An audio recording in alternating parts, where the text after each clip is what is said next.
So now let's put this pistol back together since it's been cleaned. So what we'll do is we'll take the internal part of your latch mechanism. You notice this little stud that sticks out right here in the back? There's a hole that's going to protrude through in the recoil shield. Now I've got big fat fingers and some of these parts are kind of small, so you'll have to bear with me.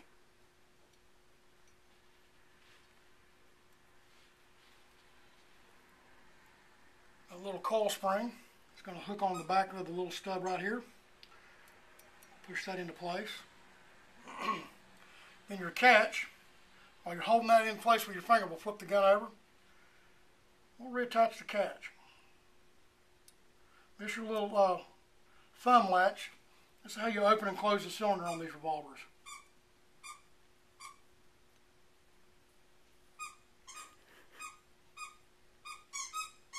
Alright. Next part we're going to reinstall is going to be your bolt stop, your cylinder stop. And what that does is when you're cocking your pistol, this little piece will protrude up and lock into the recess in the bottom of the cylinder. So we'll put that back in place.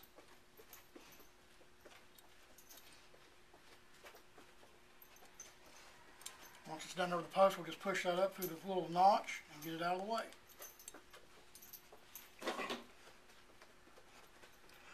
Next part here is going to be just a little bit tricky, and you got to work with it some. So what we're going to install next are these pieces here. Now you'll notice in the back of your trigger you've got a slot and a little hole. That little hole on these Tauruses, you're going to take and put your little coil spring down in that hole. Here's your little detent. And what this detent does on these Taurus revolvers, this is what puts spring tension on your revolver hand. On Smith & Wesson, just a little bit different. On Smith & Wesson, this slot extends all the way through, and there's a little coil spring that goes inside there with a leg that sticks out that you'll hook over it. So the Taurus is just slightly different. And we're going to put this transfer bar safety piece back in here. That'll go in this hole on the opposite side. Also, you'll notice this little tooth on the front right here. That'll fit down in the cut, that little notch right there for your bolt stop. We'll slide all this back in, get everything lined up. It sometimes can be a little tricky, but be patient.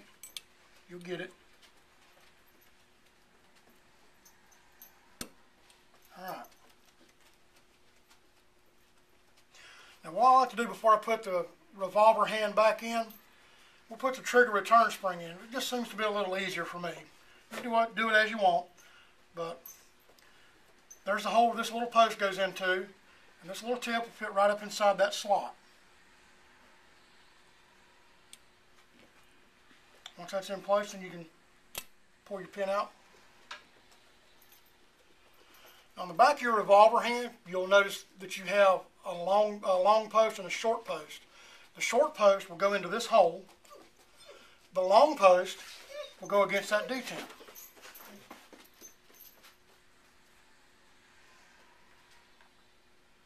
Just push against that.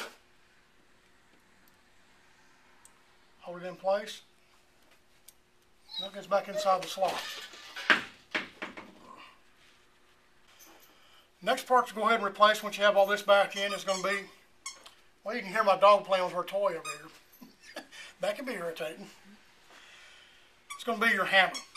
Now, if you'll notice, you have a little spring-loaded piece here, and on the back of your trigger, there's a little tip that sticks out. That's going to sit right inside this notch right here.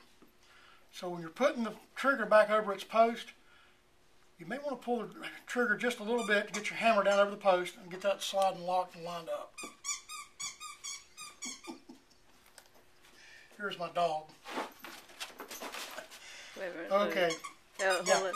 This is actually her shop, not mine. Okay, once we get back to this point right here, you want to put your hammer spring and strut back in place. You'll notice there's a slightly rounded part there. Up in the back of the hammer, there's a slot for that. So you'll slide that up into place. You get to do a little bit of finger manipulating because in order to cock it, you'll have to pull back on your latch on that side so you can cock your hammer back and get the spring tension off that. You remove that, and there you are. So here's your pistol just pretty much back together again after a good cleaning. You take your plate on this Taurus, they got that little tip up there, and some of the Smith & Wessons do also. And go in from the top, get everything lined up nice and snug, and give it a little tap back into place. Now for your cylinder to go back in, you got a little spring in here and a small little plunger. You just slide that crane and cylinder and everything back in one piece. Go ahead and lock it in the gun. Now if you recall the 3 screws that you had taken out earlier that hold that plate in place, you'll take the one that's got the large tip on the end of it. That goes in the front. That large tip is how you're going to retain the crane and the cylinder in place in the frame.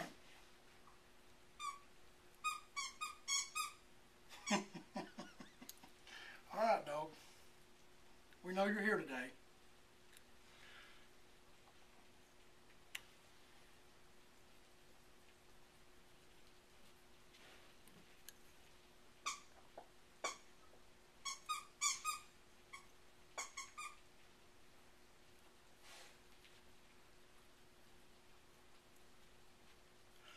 Once we have this much of the pistol reassembled before I put the grips on, just in case, I like to make sure I don't have any mistakes. Let's make sure everything's nice and snugged up on the other side even. Okay. What we'll do then is we'll check it for function.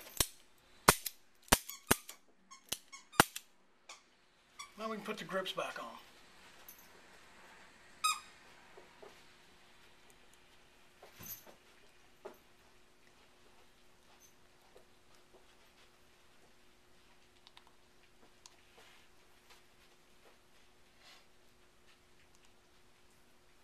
Turn the screw and tighten it down in the escutcheon, and we're done. Now later on, when I get a Smith & Wesson back in the shop again, we'll go through a Smith & Wesson double-action revolver. We'll show you the specific parts for those and how different they are from the Tauruses. But that's a Taurus large frame double-action 8-shot 357, model 608. That's fully disassembled and reassembled after you clean it. Thank you for watching this latest Gunworks video. Down East Gunworks is a full-service firearm repair service for all your long guns and handguns that includes a high-tech machine shop for tooling obsolete parts.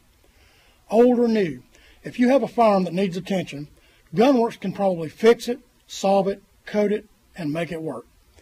If you're living in Down East Maine, come by the shop for a visit.